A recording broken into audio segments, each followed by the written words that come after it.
Всем привет! Меня зовут Алина Федорова. Я знаю, что многие из вас ждали видео на эту тему. Сегодня я вам расскажу о том, как я обрабатываю свои фото для Instagram. Ссылку на свой Instagram я оставлю внизу в описании под видео, и вы можете сравнить разницу между моими старыми фотографиями и новыми. Разница, на мой взгляд, очень большая. Также, если вы еще не подписаны на мой канал, обязательно подпишитесь, потому что у меня для вас еще очень много интересных тем впереди. И также нажмите на колокольчик, таким образом вы не будете пропускать выхода моих новых видео. А теперь давайте вернемся к нашим фото. Если вам не нравятся ваши фотографии, это абсолютно нормально. Мне мои старые фотографии тоже не нравятся, и даже не совсем старые, относительно новые.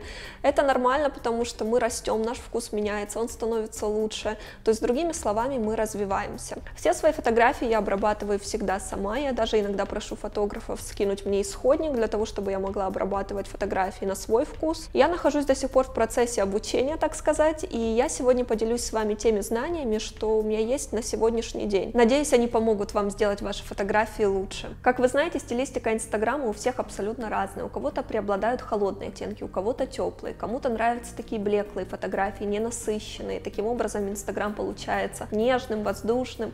Некоторым, наоборот, нравится яркость цветов, насыщенность. Это все дело вкуса, и вы сами должны понять, какое направление вам ближе всего. Ваш Инстаграм должен отображать вашу индивидуальность. Я сама по себе знаю, что вначале очень сложно понять, каким вы хотите видеть свой Инстаграм. Поэтому я вам советую подписываться как можно больше на различные красивые профили в Instagram, которые вам нравятся, которые вас вдохновляют. Вы можете пытаться их копировать. В этом абсолютно нет ничего плохого, потому что скопировать на 100% кого-то у вас не получится, хотя бы потому, что фотографии у всех разные. Пока вы учитесь, тренируетесь, у кого-то что-то позаимствовать, это абсолютно нормально. Потом, когда вы начнете более-менее разбираться в обработке фотографии, после многочисленной практики вы и сами поймете, что вы не хотите, чтобы ваши фотографии были похожи на чьи-то другие. Вы постепенно начнете создавать свой собственный стиль обработки. Все фотографии я обрабатываю по-разному, в зависимости от самой фотографии, но есть определенная схема, по которой я это делаю, и сейчас я вам ее покажу. Сегодняшнюю обработку я вам буду показывать на примере вот этой фотографии, потому что она стала одной из самых популярных в моем Instagram, очень много людей ее сохранило, сделала репостов, поэтому давайте начнем. Первая программа, в которой мы будем работать, это VS Code, либо Visco, ее называют по-разному, неважно. Мне здесь нравятся фильтры, это как раз-таки то, что поможет нам создать нашу стилистику, то есть преобладающую цветовую гамму в нашем Инстаграме. Кстати, нужно всегда накладывать один и тот же фильтр на все фотографии, если вы хотите, чтобы ваш Инстаграм был примерно в одной стилистике. Либо иметь максимум 3 любимых фильтра, потому что бывает такое, что ваш фильтр может не лечь красиво на конкретную фотографию, такое бывает. Мои любимые фильтры — это фильтры категории А, А4, А5 и А6. Я, кажется, покупала эти фильтры. Конкретно на этой фотографии мы сейчас будем использовать фильтр А4. Мощность этого фильтра мы будем где-то делать до половины, можно даже чуть меньше, потому что я люблю все-таки, когда фотография остается естественной.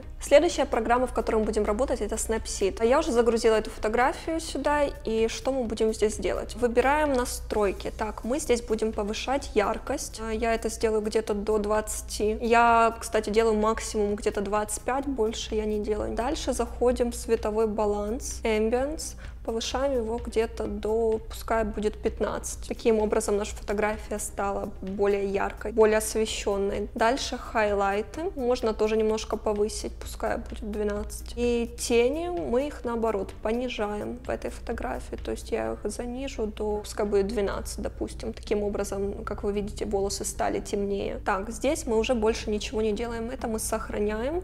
Есть такая здесь функция Healing называется. С помощью этого вы можете почистить лицо, убрать какой-то прыщик, какой-то ненужный элемент на фотографии. Я с помощью этой функции убираю рубец от аппендицита, либо от ветрянки у меня есть на лбу. Заходим сюда, что мы можем здесь убрать? Ну, здесь толком на лице ничего не видно, ну, допустим, вот что-то такое тут непонятное, можно попытаться убрать там какие-то пятнышки. Вот мы можем посмотреть до и после.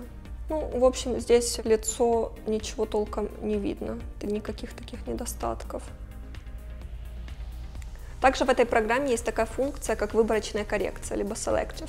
Выбираем ее. С помощью этой функции мы можем выбрать какой-то участок на фотографии и сделать с ним какие-то определенные манипуляции. Суть этой функции то, что мы меняем яркость, насыщенность, контраст, либо структуру какого-то одного участка. Это может быть там кожа только ваша, небо, либо что-то другое. То есть меняется не вся фотография. Например, мы выбираем вот этот участок, где я стою, там какой-то пол.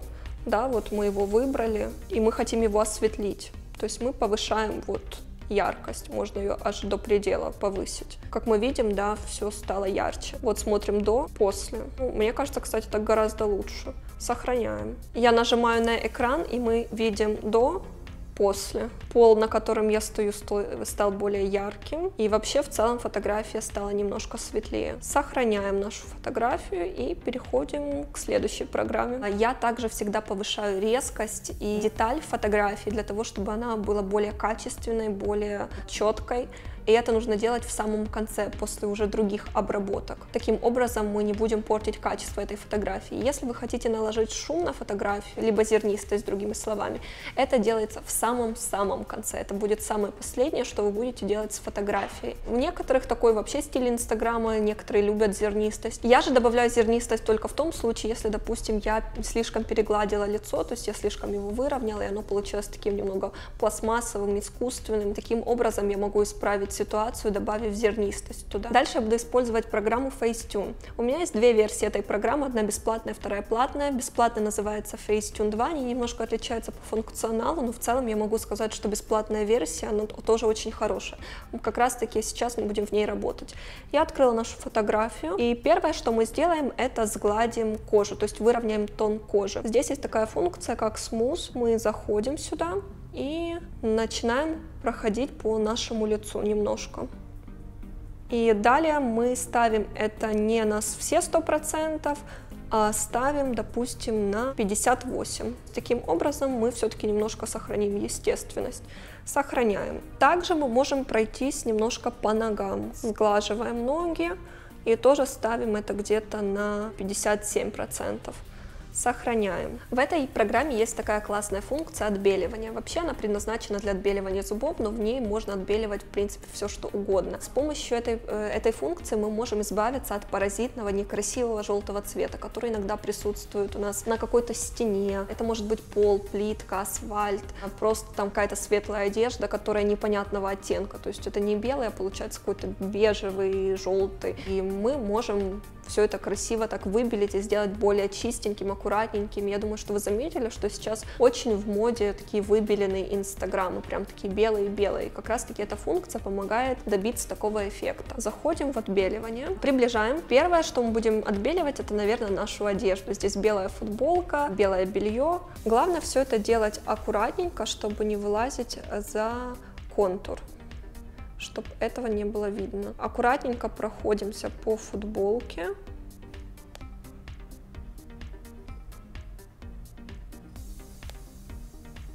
А теперь, видите, вот этот ползунок, мы можем им контролировать степень отбеливания. Сейчас он у нас 50%, да? Мы можем поставить вообще на 100%.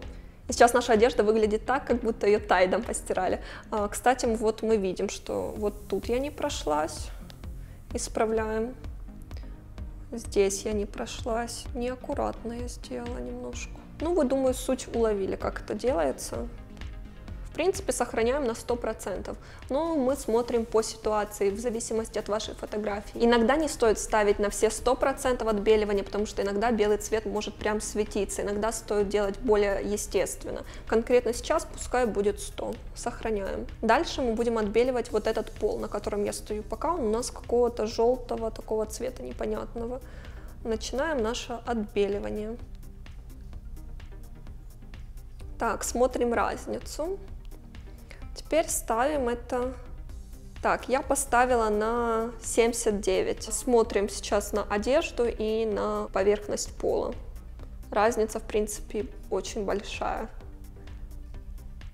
Что мы здесь можем сделать еще? В бассейне он такой, вода немножко рельефная такая, как будто там какие-то маленькие колыхания воды. Мы можем, допустим, это выделить, сделать акцент на этом. Здесь есть такая функция, называется деталь. С помощью этой функции мы можем сделать акцент на фотографии. Допустим, если у вас украшение какое-то, это может быть часы, это какие-то кружева на одежде, на белье. И с помощью вот этой детали мы можем выделить этот элемент. Это выглядит очень красиво. В данном случае мы можем поставить акцент на воде. Выбираем деталь, проводимся вот здесь по водичке, и как вы видите, она стала такая выделенная, как рельефная. Смотрим до, после. Также можно отрегулировать мощность этого всего. Но я думаю, что на 100% не стоит ставить, я обычно ставлю где-то на 50%, около того. Ну, пускай будет 57. Сохраняем. Дальше мы переходим к такой функции, она называется Reshape, с помощью которой мы можем изменить форму, то есть это пластика, мы можем либо увеличить, либо уменьшить объемы там, где нам нужно. Заходим сюда и выбираем функцию Refine. Допустим, с помощью этой функции, конечно, что вы можете сделать? Талию уменьшить, либо попу увеличить, тут уже кому что нужно, но, конечно, я вам советую не перебарщивать с этим. Если вы хотите что-то исправить на фотографии, сделать это максимально естественно и невидимо для других. Сейчас расскажу вам такой трюк, который делают, мне кажется, практически все блогеры. Возможно, вы знаете о нем, возможно, нет. Фотография выглядит гораздо круче, когда вы увеличиваете себе объем волос. Конечно же, мы все не ходим с идеальной укладкой всегда. Это делается как раз-таки с помощью этой функции. С помощью нее вы можете изменить, допустим, неудачную укладку. Бывает так, что фотография классная, но у вас просто как-то неудачно примялись волосы, как-то локон странно повернулся, либо просто волосы какие-то необъемные. С помощью этого вы можете исправить ситуацию. Сейчас я вам покажу, как это делается. Ну, смотрим на мои волосы. Да? В принципе, неплохо, но могло бы быть и лучше. И сейчас мы будем с помощью этой функции придавать волосам больше объема.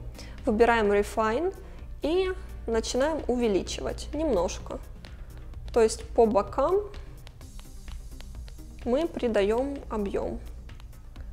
То есть по всей голове проходимся немножечко. Делаем наши волосы объемнее. Смотрим разницу теперь до и после. Как мы видим, объем волос очень увеличился. И фотография выглядит уже гораздо лучше, потому что издалека волосы выглядят гораздо эффектнее. Смотрим разницу, да?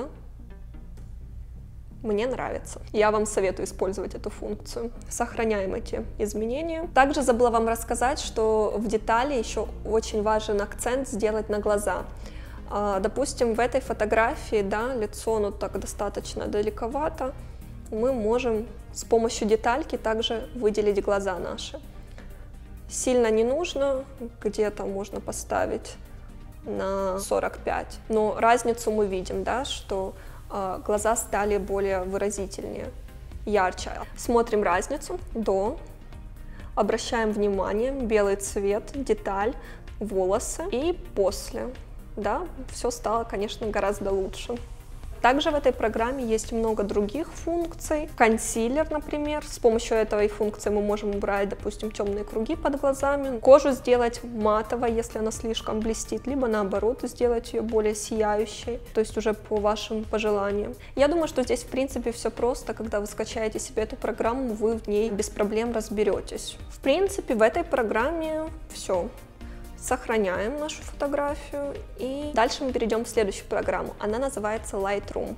Это очень классная программа, в которой можно делать цвета и цветокоррекцию. У меня она есть и на ноутбуке, и на телефоне. Сейчас я покажу вам ее функционал, тот, который я использую. Заходим в цвет. И здесь есть очень классная функция Mix, называется смешивание цветов. Lightroom распознает 8 оттенков. Это красный, оранжевый, желтый, зеленый, голубой, синий, пурпурный и маджетовый. Если у нас на фотографии присутствует какой-то из этих цветов, мы можем отрегулировать оттенок, насыщенность и яркость каждого из этих цветов. Это очень круто. Допустим, обычно оранжевый цвет всегда отвечает за цвет кожи. Конечно, бывает по-разному. Я бы не стала тут ничего менять, мне в принципе кожа, которая была, она меня устраивала, поэтому мы вернем все это на 0. Берем желтый цвет. Где у нас на фотографии есть желтый цвет? Ну, я вижу там какие-то дома по заднему плану, они желтого цвета, да. Возьмем оттенок, уйдем более в розовый, то есть мы видим, как фотография меняется, да, она становится более такой, задний план становится более розовым. Поставим где-то посерединке, там 56. Насыщенность мы уберем. Поставим на половинку, 54 пускай будет. И яркость мы, наоборот, повысим. Там пускай 42 будет.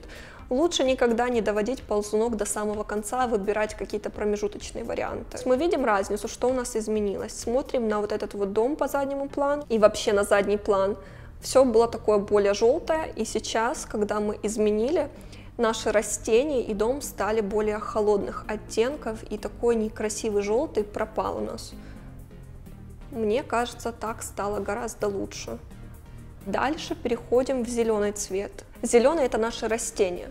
Скажу так, раньше я всегда считала, что когда у нас там какой-то зеленый задник, там, допустим, какой-то лес, куст по заднему плану, мне казалось, что очень круто сделать его еще более насыщенным, чем он есть. Потом, когда я начала анализировать те странички в Instagram, которые мне нравятся, я поняла, что они чаще всего вообще избегают зеленого цвета, либо делают его каким-то приглушенным и, наоборот, убирают полностью насыщенность из зеленых оттенков. И потом я тоже стала так делать. Я теперь стараюсь всегда зеленый уводить более в такой оттенок, знаете, более зелено-голубой, что ли. Оттенок зеленого мы будем крутить вправо, доведем где-то до половины, пускай будет 48. Насыщенность зеленого мы всегда убираем тоже, вот доводим аж сюда, пускай будет сколько здесь, минус 72. И яркость, наоборот, повышаем, пускай будет 40. Видим разницу. Зелень была такая очень насыщенная, был такой болотный какой-то оттенок, зелено-желтый. Сейчас это все стало более холодным. Как мне кажется, фотография стала более стильной, зеленый стал вообще такого другого оттенка. Возвращаемся в оранжевый цвет, который отвечает за цвет кожи в основном. И мне кажется, что кожу можно сделать более розововатой. Сейчас она такая, мне кажется, слишком оранжевая, что ли.